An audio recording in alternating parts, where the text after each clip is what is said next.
चलिए इस बीच कई सारे कॉलर हमारे पास आ चुके हैं। सबसे पहले चलते हैं अहमदाबाद, जहां से सुमेश जी फोन लाइन पर है। कि मैं एक सैलरीड पर्सन हूँ, ठीक है। अच्छा। और आफ्टर ऑल सब डिडक्शन के बाद मेरा सैलरी जो है नॉन टैक्सेबल हो जाती है, जो 4.8 लाख है। लेकिन मैं इंट्राडे ट्रेडिंग भी करता हूँ। तो सैलरी उसमें करते क्या है, करते मेरा इंट्राडे काम ट्रेडिंग कर लेते हैं आप? नौकरी करते करते? हाँ, कर लेते। अरे वाह, तब तो हालांकि अहमदाबाद के लोगों की खासियत ये होती है, वो लोग बहुत ही इक्विटी मार्केट को लेकर बहुत ही दिलचस्पी रखते हैं। बताएं। हाँ, तो अभी क्या है कि मैं ट्रेडिंग करते हुए मैं 14 लाख टर्न ओवर हो गया है और 1 लाख का मुझे लॉस हुआ है। अच्छा। तो इसके लिए मुझे आईटीआर है तो मैं फाइल कर सकता हूँ, लेकिन मुझे जानना है कि मुझे इसके लिए टैक्स ऑडिट मैंडेटरी है या नहीं है। अगर है तो मुझे टैक्स ऑडिट कब तक करवाना है? मैं नेक्स्ट ईयर के लिए क्वेश्चन है, फाइनल असेसमेंट ईयर 23-24 के लिए। जी हाँ सुमेश जी, देखिए अगर वैसे तो टैक्स ऑडिट की लिमिट डिजिटल ट्रांजैक्शंस हैं तो आप 10 करोड़ हो गई है, पर आपकी 10 करोड़ टर्नओवर नहीं है और पर लॉस होता है और इनकम टैक्सेबल लिमिट से ऊपर होती है, मतलब 2.5 लाख से ऊपर है और आपको लॉस हुआ है, तो फिर सुमेश जी आपको टैक्स ऑडिट कराना पड़ेगा। पर लक्ष्मण, इनको हम सलाह देंगे, सैलरीड हैं, ध्यान से करें, घाटा वाटा हो जाता है तो सैलरी वैसे ही बड़ी लिमिटेड होती है, तो कल को दिक्कत ना खड़ी हो जाए। हम तो आपके शुभ चिंतक बन के बात कर रहे हैं।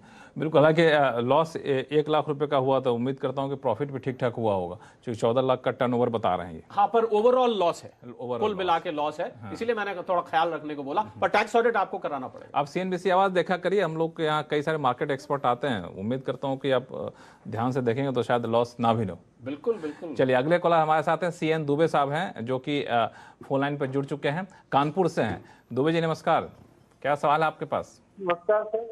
जी नमस्कार सर।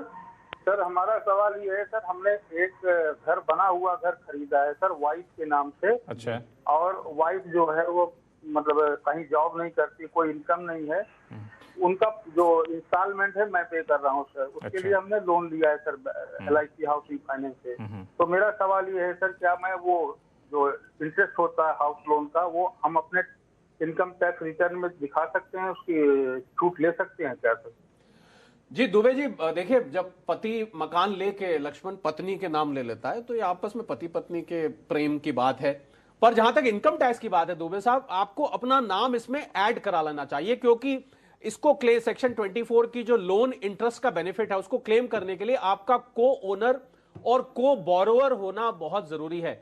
तो इसलिए मेरी सलाह यह है कि आप उसमें अपना नाम ऐड करा लें। अगर खाली उन्हीं के नाम रहेगा तो आप इसका बेनिफिट नहीं ले पाएंगे। चलिए अगले कॉलर हमारे साथ हैं अरुण सरदेश पांडे जी। अरुण जी नमस्कार। नमस्कार जी। बताएं क्या सवाल है आपके पास? मेरा सवाल capital gains from house properties है जी। मैंने एक हाउस 1993 में खरीदा था 15 लाख के लिए। ओके। वो हाउस घर सोसाइटी में था और सोसाइटी अपडेट फॉर रीडेवलपमेंट 2015 में। जी। हेलो। हाँ आवाज आ रही है, बताएं।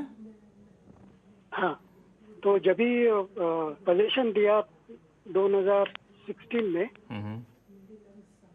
तो उसका इंडेक्स 2 में ठीक है वैल्यू 3.5 करोड़ दिखाया था। ठीक है। तो मेरा अभी अगर मैं नेक्स्ट ईयर ये घर जो है वो सेल करना चाहता हूँ, तो मेरा ये सवाल है, उसके लिए कैपिटल गेन कैलकुलेट करते समय मेरा कॉस्ट ऑफ एक्विजिशन इसके लिए क्या होगा?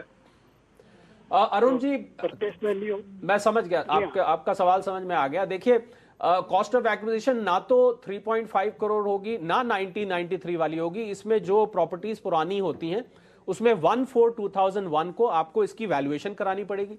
जो भी वैल्यूएशन आएगी उस पर कॉस्ट इन्फ्लेशन इंडेक्स आप लगाएंगे, वहां से लेके जिस साल में आप सेल करेंगे वो इन्फ्लेटेड कॉस्ट हो जाएगी, उस पर अरुण जी ये कैपिटल गेन कैलकुलेट करा जाएगा। और अगर आपको कोई रीडेवलपमेंट के लिए हार्डशिप अलाउंस दिया गया है तो वो एग्जेम्प्ट होगा, वो कैपिटल रिसीट होती है, ये भी ख्याल रखिए। मुझे मालूम नहीं कि इनको मिला है कि नहीं मिला, अगर मिला है तो एग्जेम्प्ट है। और कैपिटल गेन कैलकुलेट करने का तरीका मैंने आपको अरुण जी बता दिया। चलिए, तो हालांकि इन्होंने रिसर्च अच्छा खासा कर लिया था। बिल्कुल बिल्कुल। चलिए फिलहाल वक्त है छोटे से ब्रेक का। ब्रेक के बाद बताएंगे कौन सा आम खाना है सस्ता और कहाँ खाएं आइसक्रीम ताकि नहीं देना पड़ेगा आपको GST। बताएंगे छोटे से ब्रेक के बाद।